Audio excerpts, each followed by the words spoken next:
abantu bonna tebagendayo naye abantu ng'enkumi 2 oba 3 balinnye bakube ayi toteganya abantu bonna okugendayo kubanga abayo batono. Haleluya.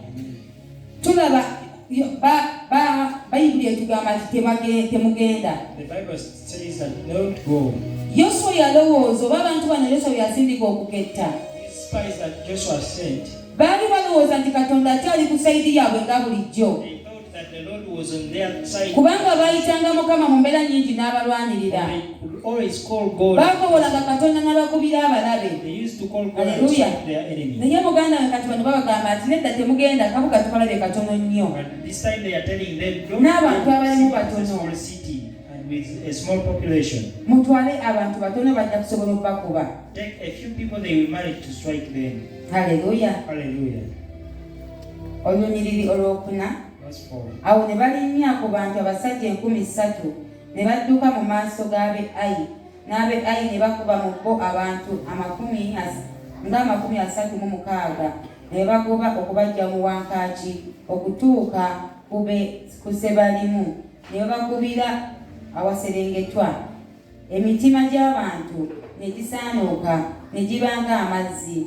Yoswa n'ayuza engoye ze n'agwa ne yeevuunika awali essanduuko ya Mukama n'atuusa olweggulo ye n'abakadde ba Isirayiri ne beesiga enfuufu ku mitwe gyabwe. Haleluya. Yoswa n'ayogera nti woowe Ayi Mukama Katonda okusomosa kiki ekyakusomosa abantu bano Yoludaani okutuwaayo mu mikono gy'Abamoli n'okutuzikiriza. Haleluya. Mukama yeebazibwe.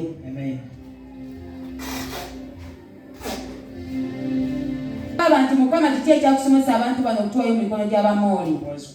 Isirayiri yalwananga n'ewangula. Naye ku mulundi guno kye batamanya nti baali bavudde mu maaso ga Katonda. Baali bafuuse abantu obuntu. Waliwo eyali ayonoonye mu wakati wa Isirayiri ng'akozesezza ebintu bya Katonda mu ngeri enkyamu. Kati abooluganda Mukama nga Isirayiri yonna agigobye mu maaso ge era ng'alabira ddala tebakyamukwatako kubanga tebakkiriza kukola ekyo kyateekeddwa okukola. Kyembagambye muganda wange nawe oyinza okukabirira Mukama lwaki ondese. Mukama watugamba guno mwaka gwa kusinza nze nakusinza ntya nga ndi mu busibe. Naye muganda nga gwe weereetera ekyo wava mu maaso ga Katonda. Tudde mu maaso ga Mukama tukole Mukama by'ayagala. Tujja kubeera abaana be era tujja musinza. Tetujja kubeera abantu buntu. Omuntu talaba bya maaso. Omuntu alaba bintu mu ngeri ya bulijjo. Tutegeere nti twazaalibwa kuwangula era nti tuli baana be. Tumanye nti tuli musana gwa nsi. Matayo 5:14. Haleluya. Bannange tuli musana gwa nsi. Abavubuka wuuwu muli musana gwa nsi. Bwe banaalaba gwe Adamu kabaka bwe banakulaba mukwano ng'omala gatambula bwe laba bakulaba nakana akawala bakulaba luli n'oli oba kale sina mwana naye ng'okulaba ebyo ebitasaanira oli si ye mulokole wa ddembe. Si be babeera ku kituuti nga bakola kino. Owooluganda batofuuse musana oba tolekedde Yesu kwakira ku kubeera nga alabisibwa. Tolaze kifaananyi kirungi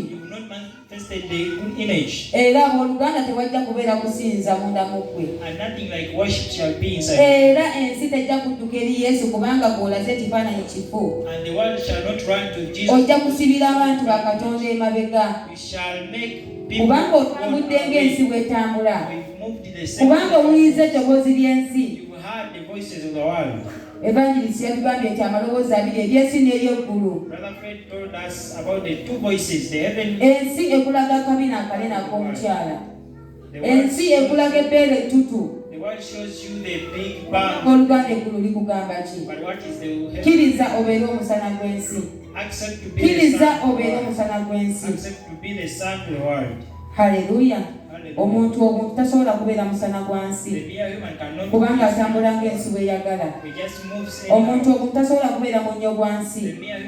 Abooluganda, omwana wa Katonda abeera munnyo gwa nsi. Bayibuli egamba nti omunyo eguna gwamwesa ddala munnyo ky'ogunaabungibwa. Kkiriza obeere mwesa owooluganda. Muvubuka gwe batugambye nti tolema kwejajaamya, tokkiriza kwejajaamya. Kkiriza obeere ng'ekyamazima oli munnyo era nga bw'olungibwa ovaamu ekirungi era nga ensi egenda kunoga ebibala ebirungi ku ggwe. Naye mukwano gwe tokkirize kubeera munnyo